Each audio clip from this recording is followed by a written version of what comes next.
Wenn beide Tests negativ ausfallen, du die Rippen nicht spürst und keine Taille siehst, dann ist die Wahrscheinlichkeit hoch, dass deine Katze Übergewicht hat.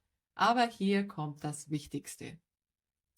Das ist kein Grund zur Panik oder zur Verzweiflung. Im Gegenteil, du hast jetzt Klarheit und kannst gezielt handeln. Denn jetzt weißt du endlich, womit du es zu tun hast. Die Ungewissheit ist vorbei. Statt zu raten oder zu hoffen, hast du konkrete Fakten in der Hand. Das ist der erste und wichtigste Schritt zur Lösung, die Erkenntnis. Doch was diese Erkenntnis wirklich bedeutet, wird dich überraschen.